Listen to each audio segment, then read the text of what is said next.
My name is Dan Galvin. I am a veteran of Operation Iraqi Freedom. I'm here at the Women's March on Washington, January 21st, 2017, hopefully the first of many, many more.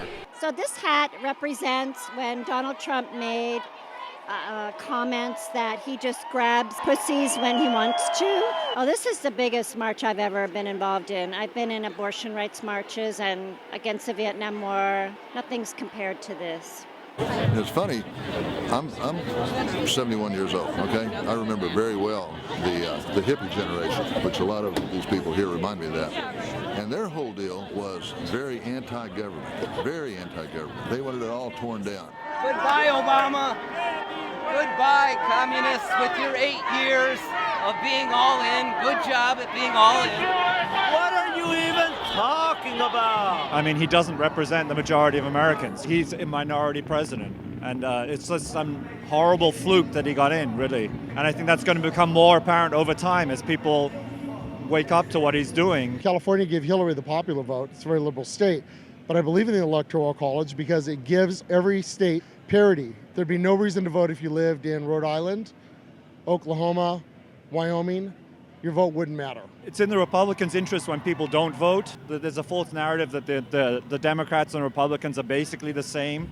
Trump will prove that very much wrong, and hopefully people will see that. It's not the same. Hey, ho, ho! Donald Trump has got to go! Just all the way he talked about women, grabbing them by the pee and, demeaning them. Just his whole approach to women really upset me. I'm of Mexican heritage. I'm also gay. This is my husband, Richard. So we tend to be the anomaly in the Republican Party.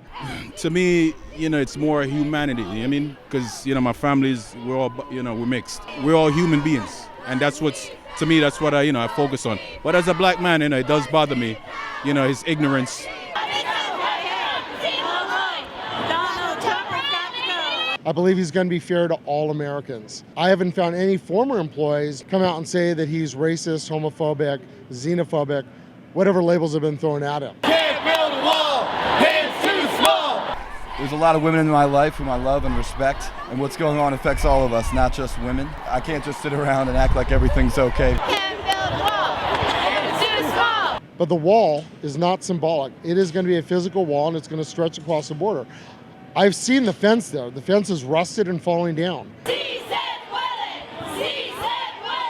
My entire shop spoke Spanish. I heard Spanish in my squad more than I heard English, which was amazing. My sergeant did not speak English when he joined the military. They taught him English, and then he led troops, abroad overseas. Woo! Thank you. Thank you so much. And your money means nothing to us. We're not for sale. America's not for sale. Decency's not for sale. Oh, I think he's in the Oval Office right now ripping up executive orders. And the very first thing he's going to do is get rid of Obamacare. I'm a cancer survivor, and obviously healthcare is very important to me. I realize I'm fortunate enough that I have a health insurance. A lot of people stand to lose things that they've gained if he does repeal Obamacare. One of the things that the Obamacare change did is it gave access to mental health support, which is now being rolled back with the changes. We need to get ourselves healthy mentally, and by repealing Obamacare, we're going in the opposite direction. I have so many friends who fought the VA to try to get the help that they needed. It would be nice if they just had access to support them through working through the PTSD that they acquired because they wanted to help our country. And he's a liar. That's the thing that bothers me the most. He's a profane liar. Show us your taxes. What are you hiding? I've got friends in other countries, and the way we're perceived now is changing. And I think we have a duty to let them know around the world that he doesn't represent us. I don't like big government. Yeah. I consider this city to be obscene. It is just so gobbed up and overrun with bureaucracy and lobbyists and all that nasty stuff. It's going to be tax cuts for the rich. It's going to be the same old story. He's not any different. Yeah, he had some good sound bites. So they said over 500,000, I think, that are here today. I think over 200,000 in New York and 150,000 in Chicago. We finally arrived here at this turn to the White House. Now we're finding out that basically the police just completely blocked the path. I was shocked. I thought we all had the right to peacefully march up to the White House. Again, it's a peaceful event. Thank you for your service. Thank you for your service. The voice is so strong. Over 500,000 people showed when we were expecting 200,000. It's a pretty strong message. Maybe they only want the message to get so close to the president.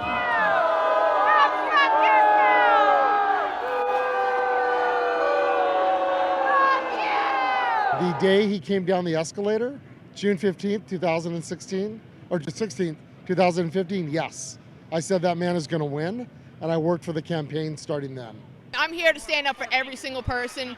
Whether you voted for Trump or not, you're still a human being, and it's all right to admit that you made a mistake. It's totally fine.